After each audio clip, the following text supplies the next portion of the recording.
Groote Schuur Hospital loomed, a giant against the inky Cape Town sky. Its name meant Great Barn, a place of healing, a place of hope, but night changed it. Night twisted its familiar face. The moon cast long, dancing shadows. They slithered across the old stone walls.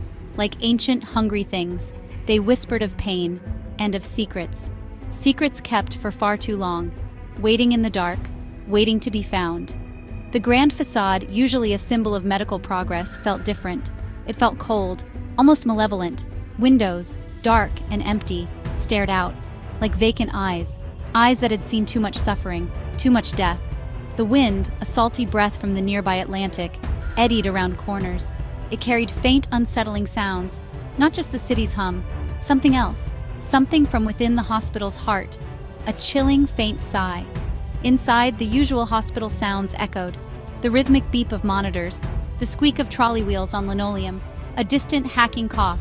But beneath these, another layer, a subtle wrongness, a quiet dread that clung to the air.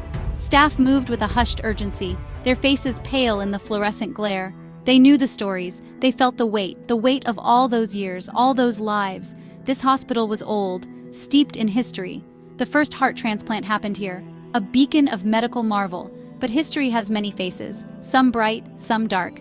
Decades of human drama played out within these walls, joy and sorrow, miracles and despair, and secrets.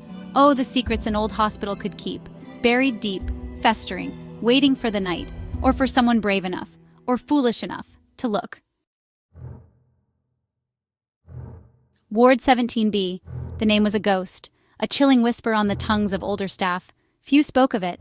Fewer still knew its exact location, tucked away, forgotten, deliberately. It was a dead space, a zone of silence within the bustling medical complex, a place where hope had evidently flatlined, and something else had taken root, something that preferred the quiet and the dark. It was sealed in 1984, officially, suddenly, without proper explanation. One day, it was a functioning ward. The next, its doors were bolted shut. Heavy chains were wound through the handles. Windows were boarded over, from the inside, as if to keep something in, not just to keep people out.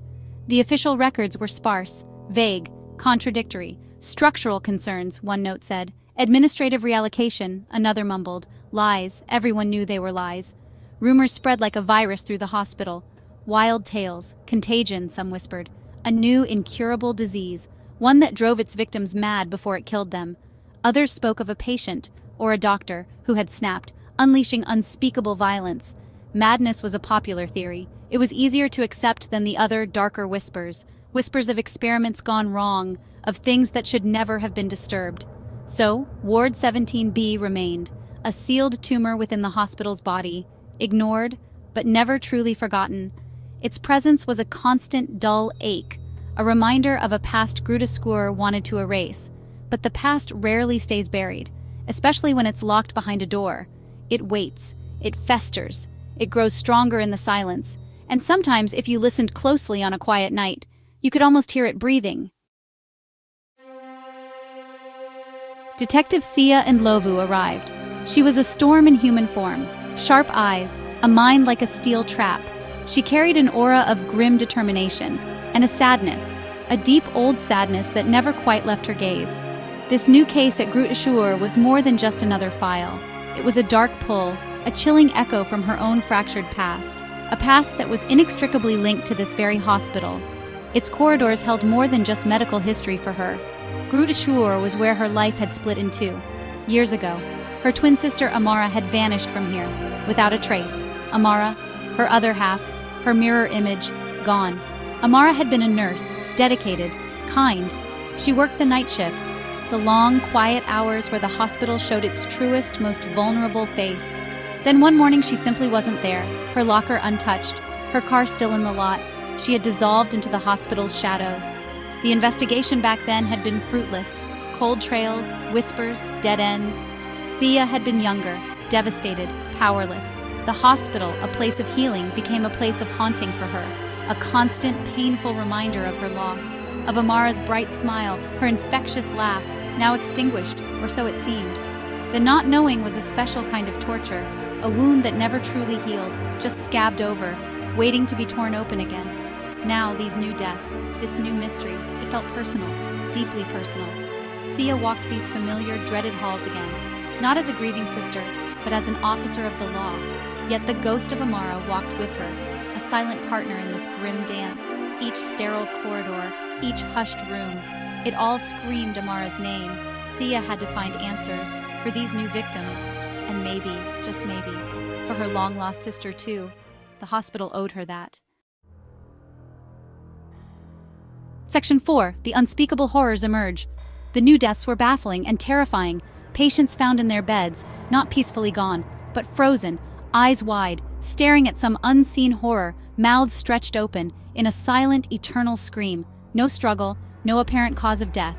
Just this awful, silent tableau, repeated, again and again. Doctors were stumped, nurses whispered about curses, about a darkness that had awakened. The fear was palpable. It clung to the air like a shroud. Siya Ndlovu felt it, the cold dread. She interviewed the staff. Their faces were masks of exhaustion and fear. They spoke in hushed tones, glancing over their shoulders, as if the killer might be listening. The victims had nothing obvious in common. Different ages, different ailments, different wards. Except for one thing, a small, almost overlooked detail. In the hours before their deaths, some had mentioned sounds, faint, distant, unsettling. Sounds they couldn't quite place. These sounds, where did they come from? The patients had been agitated, afraid. They spoke of whispers, of a faint, mournful melody, like a dirge, coming from the walls, or from beneath the floor, from nowhere, and everywhere. Some nurses late at night thought they heard it too, a chilling song that seemed to seep from the very bones of the old hospital, a song that promised only despair and silence. Siya's instincts screamed. There was a connection. These deaths, the sounds, and the sealed ward, Ward 17B. It was a festering wound, and something was leaking out, something malevolent. The descriptions of the victims' faces, the silent screams, it wasn't natural. It was a signature, a horrifying calling card left by an unimaginable evil. She had to get into Ward 17B. She knew with a chilling certainty that the answers lay behind that bolted door, waiting in the dust and darkness. Section 5. Project Threnody. A symphony of fear. Siya pushed, hard, against bureaucracy, against fear. She unearthed old blueprints, powdery, forgotten files. She tracked down retired staff. Some were reluctant to speak. Their eyes held old terrors. But the story began to emerge.